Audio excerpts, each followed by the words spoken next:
नमस्कार, मैं अभिषेक कुमार आप सभी का स्वागत करता हूं फोकस स्टडी विद अभी में। इंडियन पॉलिटी में आज हमारा क्लास नंबर 4 होगा और जिसमें आज हम लोग चौथी टॉपिक कंप्लीट कर रहे होंगे इंडियन पॉलिटी में। जैसे आपने थंबनेल में देखा है और मैंने कहा भी था कि ये जो मैंने सीरीज स्टार्ट किया है आपको पॉलिटी कोई भी एग्ज़ाम है, जैसे कि आप अपने एग्ज़ाम यहाँ पे देख सकते हैं।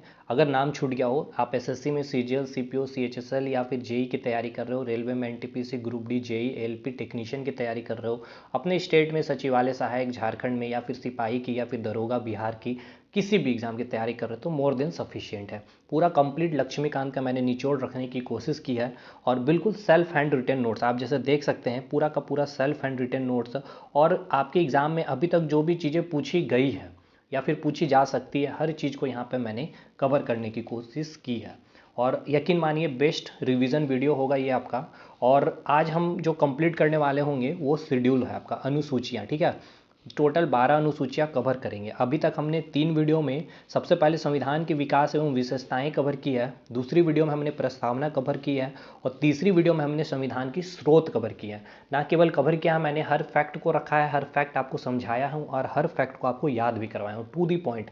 नेक्स्ट अगली जो वीडियो आएगी वो मैं पूरा का पूरा ये टॉपिक आपको रिवाइज करवाऊंगा कि आपको कैसे याद करनी चाहिए और आपको टिप में कैसे हर एक पॉइंट, हर एक आर्टिकल, हर एक फैक्ट आपको याद रहना चाहिए, ठीक है। तो आप हमें व्हाट्सअप भी कर सकते हैं, कोई भी कंटेंट अगर आपको लेना है तो बल वो थोड़ा सा पेड होगा आपके लिए, ठीक है। तो आज की क्लास स्टार्ट करते हैं। मेन जो टॉपिक है आज हमारा अनुसूचियाँ, यानी कि टोटल कितनी अनुसूचियाँ हैं, 12। अगर सबसे पहले अगर बात कर ले जो मूल संविधान है, मूल संविधान कह ले जब हमारा संविधान बना था 26 जनवरी 1950 को पूरी संविधान को क्या किया गया था, लागू किया गया था। तो उस समय हमने आपको बताया है, ये फैक्ट आपसे पूछे भी जाते टोटल कितनी अनुसूचियाँ थी, तो 8 अनुसूचियाँ थी। बट प्रेजेंट अभी कितनी अनुसूचियां हैं, तो 12 अनुसूचियां हैं। अब आप सोच सकते हैं कि 8 से 12 कैसे हुआ होगा, तो हमें पता है कि संविधान में क्या किया जाता है, संविधान में संशोधन की जाती है। और मैंने आपको बताया है, कमेंट करके मुझे ये बताइए, मैंने याद भी करवाया था कि संविधान में जो संशोधन करने की जो प्रक्रिया है हमने किस कंट्री से लिया। बहुत बार ये पूछे गए हैं आपसे सवाल। तो सिंपल सी बात है, ये जो 8 से 12 बना है हमारा अनुसूची, ये संविधान में संशोधन करने के बाद ही बनी होगी।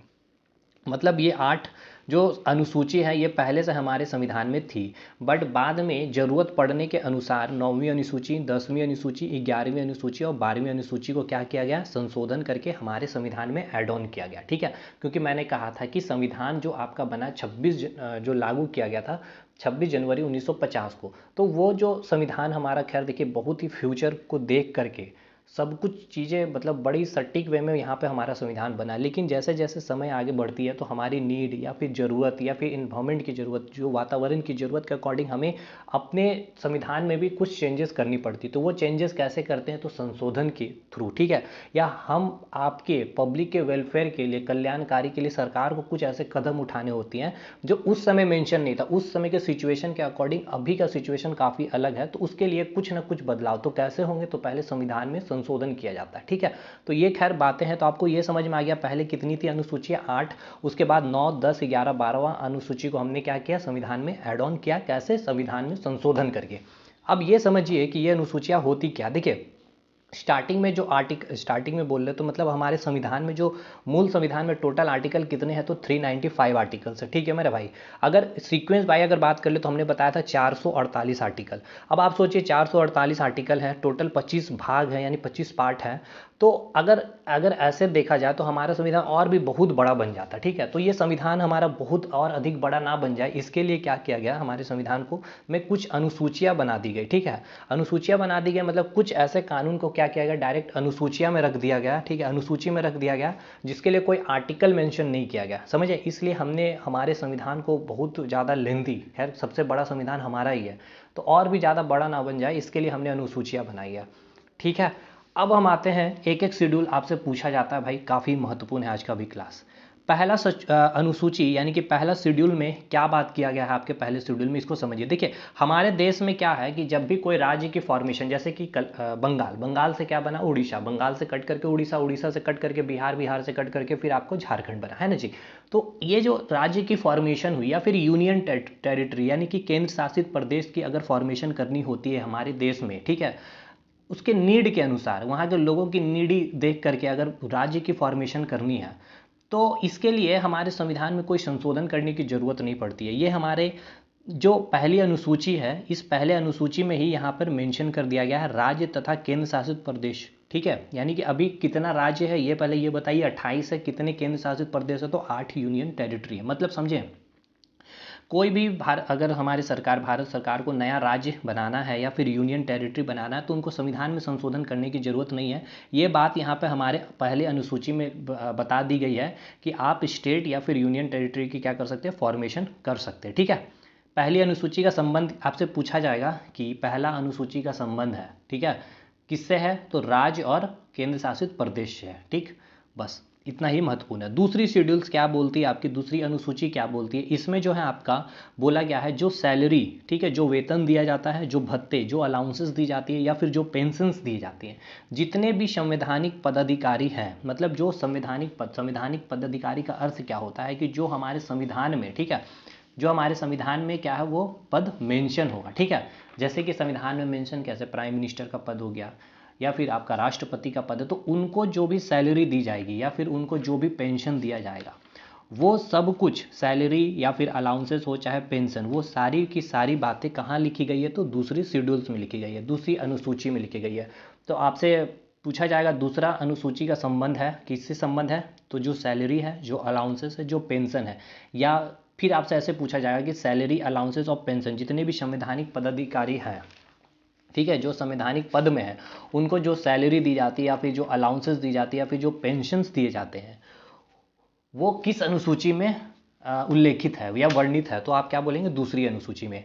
अब वो कौन कौन से पद हैं हम उसको भी देख लेते हैं। पहला आपका प्रेसिडेंट है, दूसरा गवर्नर है, speaker and deputy speaker of Lok Sabha and legislative assembly, chairman and deputy chairman of Rajya Sabha and legislative council, ठीक है, और कैग, और जितने भी जज हैं आपके सुप्रीम कोर्ट और हाई कोर्ट के, इन सभी को जो भी सैलरी मिलेगी या फिर जो भी पेंशन मिलेगा या फिर जो भी अलाउंसेस या फिर इनमें जो भी चेंजेस होगी, ये सब बातें आपकी कहाँ रखी गई है, तो दूसरी शेड्यूल में रखी गई है। अब ये सब में आप कंफ्यूज ना हो, ये सब हम आगे धीरे धीरे जैसे चलेंगे ये सब कुछ डिस्कशन करेंगे कि क्या क्या होता है, लोकसभा राज्यसभा क्या होता है, स्पीकर क्या होता है। अब यहाँ से एक सवाल और बनता है कि जो वाइस प्रेसिडेंट है आपका, ठीक है, जो वीपी है, यानी कि वाइस प्रेसिडेंट को जो सैलरी मिलती है, देखिए वाइस प्रेसिडेंट को जो सैलरी मिलती है उनको वाइस प्रेसिडेंट के पद से नहीं दिया जाता। कहने का अर्थ ये है कि मैं एक टीचर हूँ तो मुझे जो सैलरी सरकार दे रही है तो मुझे टीचर के पद पे ना दे करके मुझे एज ए कोई अलग पद के नाम से दिया जाता है सैलरी। उसी प्रकार जो वाइस प्रेसिडेंट जो होता है उनको जो सैलरी मिलती है उनको मिलता है चेयरमैन ऑफ राज्यसभा, ठीक है, चेयरमैन ऑफ राज्यसभा के पद से उनको क्या किया जाता है, सैलरी दी जाती है। इसीलिए ये भी पूछता है कि वाइस प्रेसिडेंट की सैलरी मेंशन है, तो आपको याद रखना है कि ये सेकंड शेड्यूल में इनको एज ए वाइस प्रेसिडेंट इनको सैलरी नहीं देती है। ठीक है, कैसे दिया जाती है इनको सैलरी, तो राज्यसभा का इनको एज ए चेयरमैन इनको क्या किया जाता है, सैलरी दिया जाता है। तो दूसरे शेड्यूल का संबंध क्या है, सैलरी, अलाउंसेस और पेंशन। पहला शेड्यूल का संबंध क्या है आपका, राज्य और राज्य और केंद्र शासित प्रदेश से। अब हम आएंगे तीसरे शेड्यूल्स में। तीसरे शेड्यूल में क्या बात की गई है, शपथ, ठीक है, शपथ की बात की गई, यानी कि ओथ, कि जो ओथ दिया जाएगा, ठीक है, यानी कि जो शपथ दिया जाएगा जितने भी संवैधानिक पदाधिकारी हैं, ठीक है, यानी कि जिनका चर्चा संविधान में है, जिनका संविधान में वर्णन किया गया है, संवैधानिक पदाधिकारी जो है उनको शपथ जो दिलाने की बात है उनको की गई है, किसमें, किस अनुसूची में, तो तीसरी अनुसूची में। वो कौन कौन है, तो जैसे कि जितने भी मिनिस्टर हैं आपके यूनियन गवर्नमेंट के, ठीक है, यूनियन गवर्नमेंट के जितने भी मिनिस्टर हैं, मेंबर ऑफ लोकसभा और राज्यसभा, ठीक है, लोकसभा और राज्यसभा के मेंबर को क्या कहते हैं, एमपी करते हैं, ठीक है, एमपी नहीं वो कहते हैं, मेंबर ऑफ पार्लियामेंट। जितने भी जज हैं आपके सुप्रीम कोर्ट और हाई कोर्ट को, उनको भी ओथ दिलाने की जो बात की गई आपके थर्ड शेड्यूल में। जो कैग हो गए, all minister of state government में जितने भी मिनिस्टर हैं और जितने भी मेंबर हैं लेजिस्लेटिव असेंबली में और लेजिस्लेटिव काउंसिल में, ठीक है, तो याद रखना है लेजिस्लेटिव असेंबली के मेंबर को क्या कहते हैं, एमएलए, और एमएलसी कहते हैं लेजिस्लेटिव काउंसिल के। तो क्या ये सब आएंगे, लेकिन अभी हमारा ये टॉपिक है नहीं तो हम इस पर डिस्कशन भी नहीं करेंगे एमएलए, एमएलसी या फिर एमपी के बारे में। मेन इनको जो शपथ दिलाने की बात की गई किसमें, तो तीसरी अनुसूची में।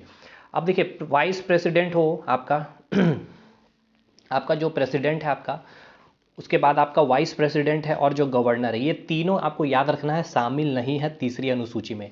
इनको शपथ दिलाने की बात की गई है आपका आर्टिकल 60 में, वाइस प्रेसिडेंट को जो शपथ दिलाने की बात की गई है आर्टिकल 69 में, और गवर्नर को जो शपथ दिलाने की बात की गई है आर्टिकल 159 में। तो ये जब हम प्रेसिडेंट अलग से पढ़ेंगे, प्रेसिडेंट अलग से पढ़ेंगे, गवर्नर पढ़ेंगे, तो उनके जितने भी इंपॉर्टेंट आर्टिकल्स हम लोग वहीं पर कवर करेंगे।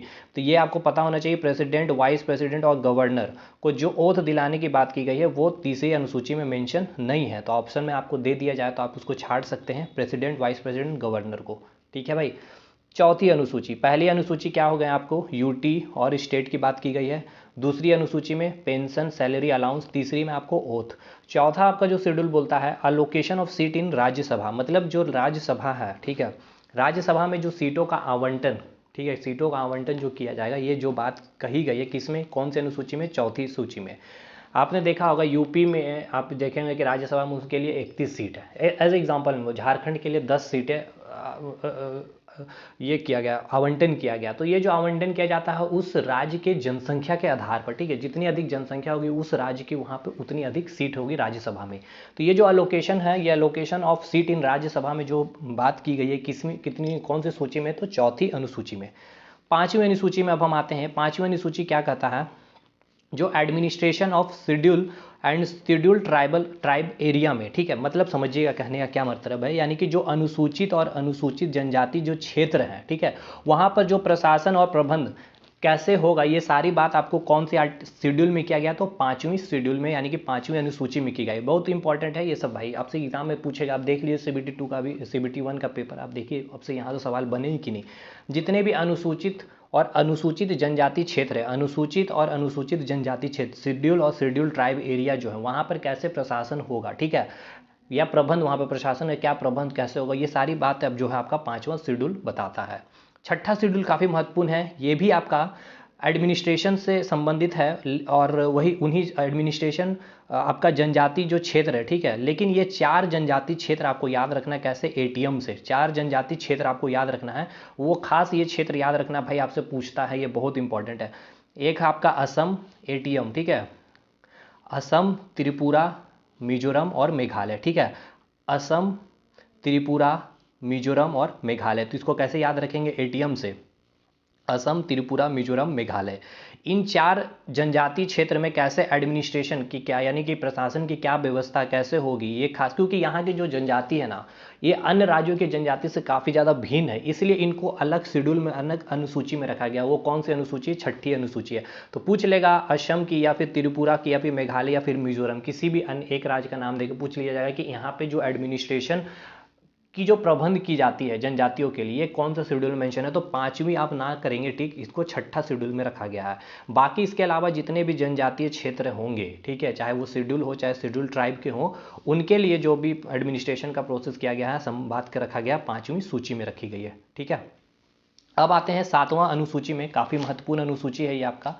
सातवां अनुसूची में 3 प्रकार की सूची रखी गई है, यानी कि 3 प्रकार की लिस्ट ये यहाँ पे रखा गया है।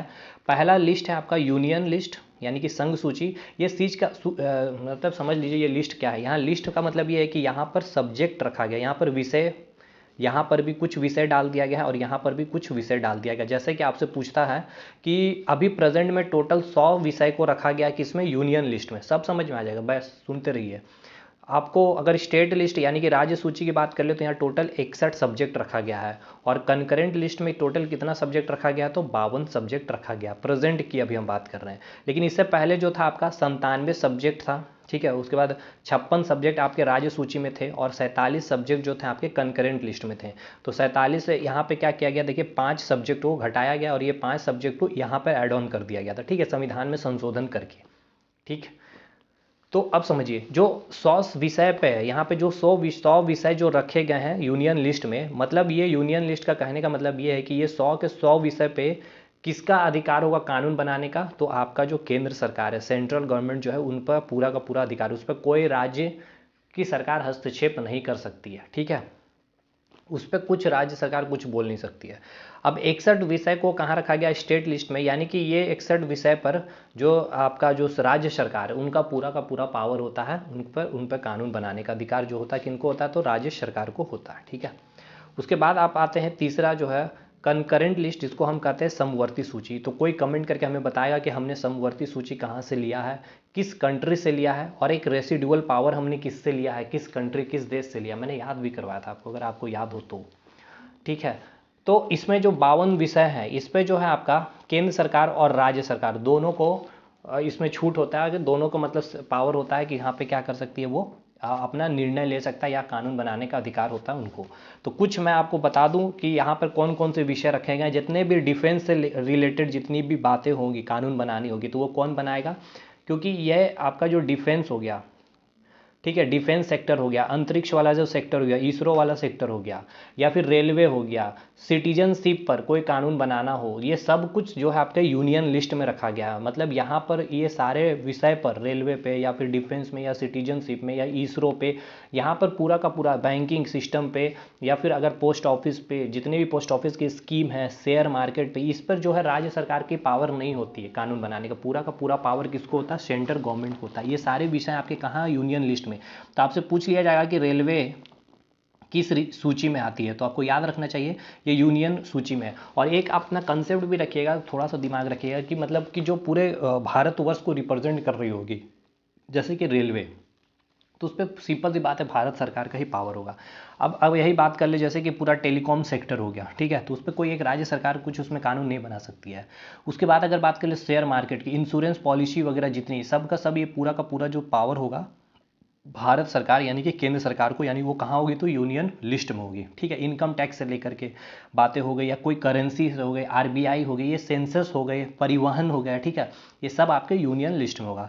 अब हम आते हैं स्टेट लिस्ट के कुछ इंपॉर्टेंट विषय को देख लेते हैं, जैसे कि आपका कुछ भी, जैसे कि सिंपल सी बात है, अगर जैसे अल्कोहल पर बैन लगाना, जैसे बिहार सरकार लगा सकती है, झारखंड में बैन नहीं है, यूपी में बैन नहीं है, तो ये अल्कोहलिक जितने भी प्रोडक्ट हैं उन पर कोई कानून बनाना हो, या फिर जैसे कि आपका, जैसे कि बेटिंग या मतलब गैम्बलिंग बोल सकते हैं, जो सट्टेबाजी हो सकती है, इन पर कोई कानून बनाना है, बिल्कुल राज्य सरकार कर सकती है। एग्रीकल्चर के ऊपर कोई भी कानून बनानी है, पब्लिक ऑर्डर, ठीक है, लैंड जमीन से लेकर संबंधित कोई कानून बनाना, जैसे कि आप देख सकते हैं राज्य सरकार झारखंड 1932 का खतियान के पीछे कभी परेशान होती है, तो वहाँ पर सरकार कुछ नहीं बोलेगी भारत सरकार, लेकिन राज्य सरकार को उस पर पूरा पावर होता है। ठीक, लॉ एंड ऑर्डर मेंटेन करना, तो वहाँ पे कुछ भी अगर कुछ धाराएं लगानी है, तो ये सब कुछ राज्य सरकार के पास पावर होती है। ठीक है, कॉपरेट, अच्छा बैंकिंग में ये कि याद रखना है कि राज्य सरकार की पावर होती है, कॉपरेटिव जितने भी बैंक है, कॉपरेटिव बैंक में उनका राज्य सरकार का पावर होता है। ठीक, अच्छा पुलिस के भी, वहाँ के पुलिस का भी जो है, उन पर भी जो है राज्य सरकार का पावर होता है।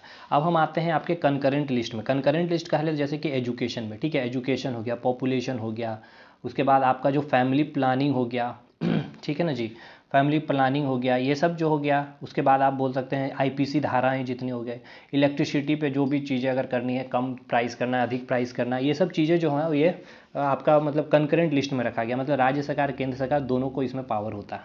ठीक है, आगे बढ़ते चलिए। खैर मैं आपको बता दूं, ये जो कंकरेंट लिस्ट जो लिया गया था आपका, ऑस्ट्रेलिया से लिया गया था। एक रेसिडुअल पावर यानी कि उसकी शक्तियाँ जो ली गई थी, आपको कहाँ से लिया गया था, कनाडा से लिया गया था। ये सब चीज़ें मैंने आपको याद करवाई, आपने अगर कमेंट नहीं किया तो मुझे थोड़ा सा बुरा फील होगा। अब आते हैं अपनी नेक्स्ट अनुसूची में, 8वीं अनुसूची, वेरी वेरी इंपॉर्टेंट सूची है भाई। ये सब जो 7वीं अनुसूची मैंने बताया, 6ठी 5वीं, ये सब बहुत महत्वपूर्ण सूची है, और ये खास करके और भी ज़्यादा इंपॉर्टेंट है। 8वीं अनुसूची में जो है आपका भाषा से संबंधित है, यानी कि लैंग्वेज से संबंधित है। टोटल 8वीं अनुसूची में स्टार्टिंग में पहले जो था आपके टोटल 14 भाषा थी, अब जो है प्रेजेंट में 22 भाषाएं हैं। अभी ये 22 भाषाएं आपको याद रखना है, कौन कौन से भाषा को ऐड किया गया है आपके 8वीं अनुसूची में, क्योंकि जो स्टार्टिंग में 14 है, तो 14 से आपका क्या हो गया, 22 हो गया। 22 में मतलब 8 भाषा आपको क्या किया गया है, ऐड किया गया है।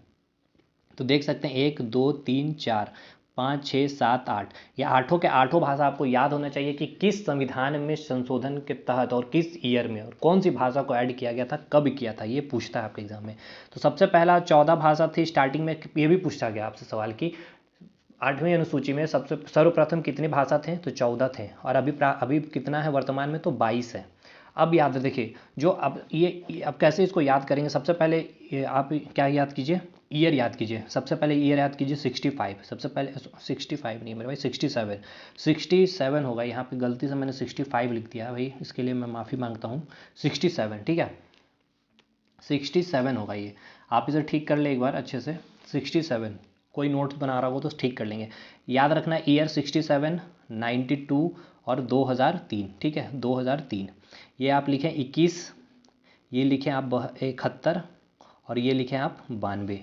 फिर से सबसे पहले 67, 67, 92, 2003। ये समझ रहे हैं ना, 19 होगा ये 1967। ये डेट, अब डेट नहीं, आपको नंबर याद रखना है, ये 21, 71 और 92, यानी कि 21वां संविधान 21st कॉन्स्टिट्यूशनल अमेंडमेंट, ये 71वां कॉन्स्टिट्यूशनल अमेंडमेंट, CAA का मतलब होता है कॉन्स्टिट्यूशनल अमेंडमेंट एक्ट, ठीक है। और ये 92वें कॉन्स्टिट्यूशनल अमेंडमेंट एक्ट। ये 3 के तहत 8 भाषाएं ऐड की गई है। पहली भाषाएं हम देखते हैं, 14 आपका क्या था, सर्वप्रथम था। अभी वर्तमान में कितनी है, तो 22 भाषाएं हैं। अब जो पहला जो भाषा ऐड किया गया वो भाषा था आपका सिंधी। सिंधी भाषा को कब, तो मैंने आपको बताया 1967 ईयर। और कौन सा अमेंडमेंट था, तो 21st अमेंडमेंट, ठीक है 21st अमेंडमेंट। अब इसके बाद जो था आपका 3 भाषा ऐड किया गया। 3 भाषा आपको याद रखना है, कौन कौन सी, नेपाली, मणिपुरी और कोंकणी, ठीक है। नमक से याद रखना, नमक ऐसे याद रखेंगे हम, ऐसे याद रखें नमक। तो नागपुरी, मणिपुरी, कोंकणी कब किया था, तो मैंने बताया था पहला था 67, दूसरा क्या था 92, ठीक है। तो 92 हो गया। और उसके बाद कौन सा संविधान संशोधन, 21, और उसके बाद 71। तो 21 हटाइए, 71वां संविधान संशोधन के तहत तो नमक। और एक मैंने आज के आपको एक ट्रिक बताया, ATM। ATM में क्या था, एडमिनिस्ट्रेशन एरिया, खास करके जो ट्राइबल एरिया था वो कौन कौन सा, असम, त्रिपुरा, मिजोरम, मेघालय। ये सब चीज़ें याद करके रखनी होगी टिप पे, क्योंकि ये पूछा गया सवाल है, इतना फिर से पूछेगा आपके एग्जाम में। तो जो हमने क्या बताया, टोटल 14 भाषाएं, अभी कितनी है 22 भाषाएं। 15वां भाषा कौन था आपका, सिंधी था। कब किया गया था, 67 में, यानी 1967 में। कौन सा अमेंडमेंट करके, 21वां संविधान संशोधन करके। उसके बाद 3 भाषा जोड़ा गया, नमक, नमक, नमक, नेपाली, मणिपुरी, कोंकणी। 92 में कौन सा संविधान संशोधन था, 71st संविधान संशोधन था, ठीक है। उसके बाद 4 और बचता, ठीक है। अभी हमने कितना, 4 ऐड कर लिया, अब 4 और हमें ऐड करना है। इस 4 काफ़ी ज़्यादा महत्वपूर्ण है। एक बिहार की भाषा है और एक झारखंड की भाषा, इसको आप एकदम पूछेगा ही पूछेगा। तो सबसे पहले याद करिए कौन कौन सी भाषा को जोड़ा गया, बोडो को, ठीक है। उसके बाद डोगरी, और उसके बाद मैथिली, ये बिहार की एक भाषा को जो ऐड किया गया है सूची में। और एक आपका संथाली, ये झारखंड की। ये तो झारखंड एग्जाम में हमेशा पूछता है, जब भी एग्जाम होता है तो, ठीक है। तो ये कौन सा ईयर में पूछा गया, ऐड किया गया था, 2003 में। और कौन सा संविधान संशोधन था, तो 92वां संविधान संशोधन था।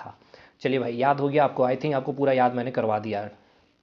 अब आते हैं 9वीं अनुसूची में, काफ़ी महत्वपूर्ण है। देखिए, अब हमने अभी तक जो बात की कि ये टोटल 8वीं अनुसूची, और हमने आपको बताया था कि जो वर्तमान सर्वप्रथम जो थे कितने अनुसूचियां थी, तो टोटल 8 अनुसूचियां थी, ठीक है। अब सिंपल सी बात है, अब हमने अभी वर्तमान में कितनी है, तो 12। तो अब 4 अनुसूची को क्या किया जाएगा, संविधान में जोड़ा जाएगा। तो कैसे जोड़ेंगे संविधान में, हम संशोधन, अमेंडमेंट करके, ठीक। तो 9वीं अनुसूची को क्या किया जाएगा, 9वीं अनुसूची को संविधान में संशोधन करके। तो पहला जो ये आपसे पूछेगा कि 9वीं अनुसूची को संविधान में जो जोड़ा गया था, किस संविधान संशोधन के तहत और कौन सा ईयर। तो याद रखिएगा, जो संविधान में पहला संविधान जो संशोधन किया गया था, फर्स्ट संविधान संशोधन जो किया गया था 1951 में, इसी के तहत आपको 9वीं अनुसूची को संविधान में जोड़ा गया है। Very very important. और 9वीं अनुसूची आपको किसकी बातें करता है, तो लैंड रिफॉर्म की बातें करता है, यानी कि भूमि सुधार से संबंधित बातें करती है आपकी 9वीं अनुसूची। 9वीं अनुसूची को कब जोड़ा गया संविधान में, तो पहला संविधान संशोधन के तहत। कब, 1951 में। ये किससे संबंधित है, तो भूमि सुधार से संबंधित है। एक्चुअली ये भूमि सुधार से संबंधित का कहने का मतलब क्या है, आप इसको समझ पा रहे हैं या नहीं समझ पा रहे हैं। अगर नहीं पा रहे तो मैं थोड़ा सा एकदम डिटेल में नहीं जाके, एकदम बिल्कुल ऊपर ऊपर निकल के आपको समझाते हुए चलूंगा कि हो क्या रहा था। देखिए, हमारे पास जो मौलिक अधिकार की जो हम बातें करते हैं, 7 फंडामेंटल राइट्स, ठीक है। स्टार्टिंग में हमारे पास 7 मौलिक अधिकार थे। हम आएंगे मौलिक अधिकार पे भी, बस आपको इतना तो पता ही होगा, 7 मौलिक अधिकार थे शुरू में, ठीक है। बट एक संपत्ति का जो अधिकार था उसको बाद में क्या कर दिया गया, हटा दिया गया मौलिक अधिकार से, और उसको जो है कानून का अधिकार बना दिया गया, आर्टिकल 300A में रख दिया गया, ठीक। ये जो संपत्ति का अधिकार था, बाद में इसको मौलिक अधिकार से हटाया गया। तो अभी हम मान के चल रहे हैं कि अभी हमारा मौलिक अधिकार 7 है, ठीक है, जिसमें संपत्ति का अधिकार भी है। मैं एक जमींदार हूँ और मेरे पास क्या था, बहुत सारी भूमि थी। तो सरकार क्या करने लगी, एक गलत तरीके से मेरे भूमि को क्या करने लगा, अधिग्रहण करने लगा, यानी कि छीन लेने लगी सरकार। अब क्या था कि आपका मौलिक अधिकार कोई भी अगर हनन करता है या करती है या फिर सरकार करती है तो आप डायरेक्ट क्या कर सकते हैं, इसके लिए सुप्रीम कोर्ट जा सकते हैं। ठीक, तो हम अभी हमें पता है कि संपत्ति का, अब ये भाई भूमि क्या है, मेरा संपत्ति यानी कि संपत्ति का अधिकार हो गया, मेरा भूमि को आप हनन कर रहे हैं, मेरे भूमि को छीन रही है सरकार, तो मैं चला गया सुप्रीम कोर्ट, क्योंकि अभी जो है सात जो है टोटल मौलिक अधिकार है, फंडामेंटल राइट्स है, तो मैं संपत्ति के अधिकार के तहत मैं जा सकता हूँ सुप्रीम कोर्ट में, चला गया वहाँ पर मैंने जाकर के ऐसी बातें हैं सब कुछ कोर्ट केस किया। तो ये क्या, तो इस कारण क्या हुआ, सरकार ने क्या की, एक पहला अमेंडमेंट किया संविधान में, फर्स्ट अमेंडमेंट किया गया, कॉन्स्टिट्यूशनल अमेंडमेंट एक किया गया 1951 में। ठीक है, इसके तहत इन्होंने क्या की, 9वीं अनुसूची बनाई और उन्होंने क्या कहा, ये कहा कि जितने भी भूमि सुधार से संबंधित जितनी भी कानून बनेगी, ठीक है, उसको जो है 9वीं अनुसूची में रखा जाएगा। ठीक, और ये कहा गया कि जो भी 9वीं अनुसूची में जो भी कानून को रखा जाएगा, ठीक है, उस पर आपका जो कोर्ट है, सुप्रीम कोर्ट इंटरफेयर नहीं कर सकती है। समझ गए?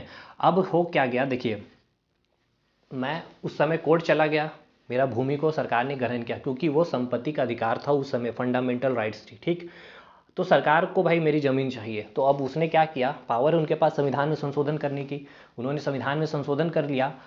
और संविधान में संशोधन क्या किया, उन्होंने क्या किया कि पहला संविधान संशोधन करके उन्हें 9वीं अनुसूची बना दी। 9वीं अनुसूची बनाकर उन्होंने कहा कि संविधान जितने भी भूमि सुधार यानी कि लैंड रिफॉर्म से जितनी भी संबंधित कानूनें हैं वो आपकी 9वीं अनुसूची में रखी जाएगी, और भी जो भी कानून 9वीं अनुसूची में रखी जाएगी उन सभी कानून पर आपका जो सुप्रीम कोर्ट है वो इंटरफेयर नहीं कर सकता है। मतलब अब जो है सरकार मेरी भूमि को छीन लेगी, क्योंकि अब जो है भूमि आपका क्या आ गया, 9वीं अनुसूची में आ गया, और 9वीं अनुसूची में आ जाने के बाद अब ये मैं जो है कोर्ट में अगर जाता भी हूँ तो कोर्ट उस केस पे इंटरफेयर नहीं करेगा, क्योंकि 9वीं अनुसूची के कानून पर अब सुप्रीम कोर्ट इंटरफेयर नहीं कर सकता है। ऐसा कानून बिल बना करके सरकार ने पास करा दी अपने लोकसभा राज्यसभा से, और प्रेसिडेंट तो उनका ही होगा। ठीक, इस प्रकार से अब हुआ क्या, तो आपका जो सरकार क्या कर रही थी अपने फायदे के लिए, तो कोई भी कानून बनाएगी भाई और उसको क्या करेगी, 9वीं अनुसूची में रख देगी, तो अब आप कुछ कर नहीं सकते हैं। अब आप सरकार से ऊपर क्या, कोर्ट ही है ना, तो कोर्ट आप जाएंगे तो वो कोर्ट तो सीधा बोलेगा कि हम इस पर क्या कर सकते हैं, इंटरफेयर नहीं कर सकते। इस प्रकार आपका जो ये 9वीं अनुसूची का क्या होने लगा, मिस यूज़ होने लगा। तो इसको लेकर के बहुत सारे केसेस हुए। एक फेमस केस का मैं नाम लूंगा बस केवल, क्योंकि छोटे से ऊपर से निकलना हमें, केशवानंदा केस। ठीक है, ये आज भी आप सभी को पता है कि पूरे इतिहास में, आज तक के इतिहास में सबसे बड़ी जजों की बेंच थी, 13 जजों की बेंच थी ये। ठीक है, और ये जो इसने अपनी रिपोर्ट सौंपी, ठीक है, इस रिपोर्ट में इन्होंने कहा कि ठीक है 9वीं अनुसूची में आपका जो सुप्रीम कोर्ट है वो क्या करेगा, इंटरफेयर नहीं करेगा। ठीक है, नहीं करेगा, लेकिन लेकिन लेकिन जो संविधान का जो मूल ढांचा है, मूल ढांचा समझ रहे, अगर आपने देखा होगा दूसरी वीडियो हमारी, मैंने कहा था कि प्रस्तावना की बातें की थी। ठीक है, प्रस्तावना क्या है, संविधान का अंग है। ये भी क्या था, आपका केशवानंदा केस ही था 1973 में, उसने क्या कहा कि आपका जो प्रस्तावना है संविधान का अंग है, और हमने अब जो है संविधान का ये अंग है, यानी कि संविधान का प्रस्तावना क्या हो गया, अंग हो गया था कब, केशवानंदा केस 1973 के रिपोर्ट के बाद से। तो यहाँ पे केशवानंदा केस ने रिपोर्ट दी कि 9वीं अनुसूची में आप क्या कर सकते हैं, बिल्कुल सुप्रीम कोर्ट इंटरफेयर नहीं करेगी, लेकिन अगर सरकार कोई ऐसी कानून बनाती है और उसकी 9वीं अनुसूची में रखती है, और वो कानून अगर संविधान की जो मूल ढांचा है, मूल ढांचा मतलब आपकी जो प्रस्तावना है, ठीक है, प्रस्तावना ही तो आपकी मूल ढांचा है, अगर उसको अगर इफेक्ट करती है, ठीक है, आपने कोई कानून बनाया है और उसको 9वीं अनुसूची में रख दिया है, और वो वो कानून अभी जो संविधान का जो मूल ढांचा उसको अगर प्रभावित करती है, या फिर उसके अगेंस्ट कुछ कानून अगर है, तो उस पर सुप्रीम कोर्ट इंटरफेयर करेगी। कहने का मतलब समझ रहे हैं, मूल ढांचा प्रभावित होना मतलब संविधान का प्रस्तावना के खिलाफ आपने कोई कानून बना दिया सरकार ने।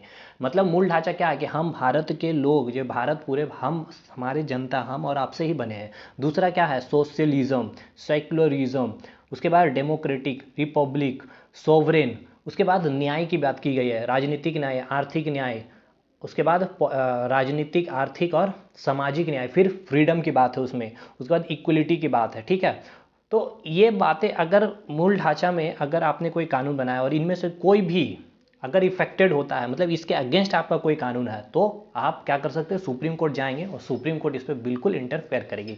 मतलब सरकार ने एक ऐसा कानून बना दिया है जो हमारी जो राजनीतिक न्याय है, ठीक है, या फिर हमारी जो आर्थिक न्याय है, उसके खिलाफ उन्होंने एक कानून बनाया, उसकी 9वीं अनुसूची में इन्होंने रख दिया है। और हमने देखा कि भाई ये जो है हमारे मूल ढांचों को इफेक्ट कर रही है, तो हमने कोर्ट केस किया। सरकार सुप्रीम कोर्ट ने देखा कि ये हमारे मूल ढांचों को इफेक्ट कर रहा है, तो बस सुप्रीम कोर्ट भी उस कानून पे क्या करेगी, इंटरफेयर करेगी, उस कानून को रद्द करने की जो भी बातें होगी वो आगे फर्दर सुप्रीम कोर्ट करेगी। समझ में आ गया भाई? आगे चलेंगे भाई, बहुत हो गया, आगे डिटेलिंग बहुत ज़्यादा हो गया। अब आते हैं 10वीं अनुसूची। तो सिंपल सी बात है, 10वीं अनुसूची को भी क्या किया जाएगा, संविधान में संशोधन किया जाएगा 1952 में, 1985 में, माफ़ करिएगा 1985 में। ये 52वां संविधान संशोधन था। 52nd संविधान संशोधन 1985 के तहत क्या किया गया, 10वीं अनुसूची को हमारे संविधान में ऐड ऑन किया गया। काफ़ी लंबी वीडियो बन गई है। और इसमें क्या बात किया गया, आपके एंटी डिफेक्शन लॉ, दल बदल कानून। खैर इसमें भी मैं मन कर रहा बहुत कुछ बताऊं इसमें, लेकिन खैर बहुत लंबी हो जाएगी, तो चलिए आगे बढ़ेंगे। Anti defection law, anti defection मतलब क्या, स्टार्टिंग में ऐसा था कि तुरंत कोई पार्टी चेंज कर रहे फिर दूसरे पार्टी में आप शामिल हो जा रहे थे, ठीक है, नेता ऐसे कर रहे थे, इसलिए एंटी डिफेक्शन लॉ लाया गया था। और ये जो आपके 10वीं अनुसूची में रखा गया। अब आए 11वीं अनुसूची में। 11वीं अनुसूची में जो बात की गई आपका, ये जो ऐड किया गया था, चलिए सबसे पहले मुझे बताइए 9वीं अनुसूची किसके तहत ऐड किया गया। फर्स्ट संविधान संशोधन किया गया था 1951 में। 10वीं अनुसूची ऐड किया गया कब, 1985 में। किसके तहत, 52वां संविधान संशोधन, 52वां संविधान संशोधन। 11वां अनुसूची जो है आपका एंटी डिफेक्शन लॉ बोलता है आपके 10वीं अनुसूची। 11वीं अनुसूची जो ऐड किया गया 92 के तहत, ठीक है, 1992 के तहत 73वां संविधान, 73rd संविधान संशोधन तहत क्या किया गया, आपका 11वीं अनुसूची को संविधान में जोड़ा गया। और ये जो बात करता है आपका पंचायत के बारे यहाँ पर बात की गई है इस 11वीं अनुसूची में जो रखा गया है, पावर ऑफ पंचायत को। पंचायत मतलब समझ ले, यानी कि रूरल लोकल गवर्नमेंट, यानी कि ग्रामीण स्थानीय सरकार। ग्रामीण स्थानीय सरकार मतलब क्या, आपका जिला पंचायत, ब्लॉक पंचायत और ग्राम पंचायत। अब 1992 से पहले ये सब जो ग्राम पंचायत आप अभी सुनते हैं, ब्लॉक पंचायत यानी कि पंचायत समिति या फिर जिला परिषद, ये सब कहीं भी चर्चा नहीं थी हमारे संविधान में। इसको बाद में 1992 में 73वां संविधान संशोधन करके इसे जोड़ा गया, किसमें, 11वीं अनुसूची में। 12वीं अनुसूची को 1992 में 74वां संविधान संशोधन करके जोड़ा गया। और इसमें जो बात की गई आपकी म्यूनसिपैलिटी से, ठीक है, म्यूनसिपैलिटी मतलब आपका जो अर्बन लोकल गवर्नमेंट यानी कि शहरी स्थानीय सरकार, यानी कि इसमें यही बात है, मतलब समझ रहे, नगर निगम, म्यूनसिपैलिटी, नगर पंचायत, ठीक है, नगर पालिका, नगर पंचायत, नगर निगम, ये सब 1992 से पहले ये सब संविधान के अंग नहीं थे। बाद में इसको फिर संविधान में संशोधन करके जोड़ा गया। भाई क्लियर है? एक बार हम रिकैप करते हैं आपको। सबसे पहले टोटल पहले कितने थे, 8 अनुसूची थे, अभी कितने हैं, 12 अनुसूची है। 12 अनुसूची में संविधान संशोधन किया गया, मुझे बताइएगा 9वां, 10वां, 11वां, 12वां। 9वां को किसके तहत जोड़ा गया, पहला संविधान संशोधन किया गया था कब, 1951 में। ये जोड़ा गया आपका कब, 1985 में। और किसके तहत, 52वां संविधान संशोधन करके। ये जोड़ा कब गया था, 92 में, 1992 में 73वां संविधान संशोधन करके। और 12वां अनुसूची को जोड़ा गया था 1992 में, किसके संविधान संशोधन के तहत, 74वां संविधान संशोधन के तहत। अब मुझे बताइए जो 8वीं अनुसूची है भाषा से संबंधित है, इसमें टोटल कितनी भाषाएं थी स्टार्टिंग में, तो 14 भाषाएं थी। फिर बाद में कितनी भाषाएं हो गई, 22 भाषाएं। 22 में 8 भाषाएं। मुझे बताइए सबसे पहला जो एक भाषा ऐड किया गया था कब, 1967 में। कब किया गया था, 1967 में किया गया था, 1967 में किया गया था। फिर उसके बाद 4 भाषा को ऐड किया गया था। ये 4 भाषा मुझे बता सकते हैं कब ऐड किया गया था, तो 4 भाषा जो ऐड किया गया था आपका 92 में। फिर उसके बाद 4 भाषा कब ऐड किया गया था, 2003 में। अब मुझे ये बताइए ये किस संविधान संशोधन के तहत किया गया था, तो ये 21वां संविधान संशोधन के तहत, ये था आपका 71वां संविधान संशोधन के तहत, और ये था 92वें संविधान संशोधन के तहत। इसके तहत क्या था, सिंधी भाषा, इसके तरफ क्या था, नमक, नेपाली, मणिपुरी, कोंकणी, और इसके तहत 4 था आपका बोडो, डोगरी, बिहार की मैथिली और झारखंड की संथाली। ठीक है, ये आपको याद हो गया होगा आई थिंक। ठीक है भाई, तो चलिए ठीक है, बाकी और तो कुछ ऐसा इंपॉर्टेंट नहीं था इसमें। बाकी तो आपको याद ही होगा कि पहला क्या बोलता है अनुसूची, राज्य केंद्र के बारे, दूसरा सैलरी पेंशन अलाउंस के बारे, तीसरा क्या बोलता है आपका ओथ के बारे, चौथा क्या बोलता है राज्यसभा में जो सीटों का आवंटन, पांचवा क्या बोलता है आपकी जो अनुसूचित और अनुसूचित जनजाति क्षेत्रों में कैसे एडमिनिस्ट्रेशन होगा, छठवीं अनुसूची बोलता है आपके जो एटीएम क्षेत्र है, एटीएम बोले तो असम, त्रिपुरा, मिजोरम, मेघालय में जो आपका एडमिनिस्ट्रेशन कैसे होगा जनजाति, क्योंकि यहाँ की जनजाति काफ़ी अलग थी। सातवीं में क्या बताएगा, 3 अनुसूची है, यूनियन स्टेट कनकरेंट, यूनियन में कितनी सब्जेक्ट है, 100 है, इसमें कितना है आपका 62 61 है, सॉरी 61 है, और इसमें कितना है आपका 52 है सब्जेक्ट, ठीक है। उसके बाद 8वीं अनुसूची मैंने बता दिया आपका, 8वीं अनुसूची क्या है, भाषा। 9वीं अनुसूची लैंड रिफॉर्म। 10वां आपका एंटी डिफेक्शन लॉ। 11वां आपका पंचायत। 12वां म्यूनसिपैलिटी। खैर ठीक है, चलिए आगे वीडियो मिलेंगे। देखिए कमेंट करके बताइएगा, हो सके तो सपोर्ट करिए, चैनल को थोड़ा सपोर्ट करिए ना, मतलब लाइक शेयर करिए बस, ठीक है। अगले वीडियो मिलेंगे, अगले वाले वीडियो जरूर देखेंगे, मैं पूरा आपको पॉलिटी का चारों टॉपिक रिवाइज भी कराऊंगा। चलिए मिलते हैं अगले वीडियो में, तब तक के लिए धन्यवाद।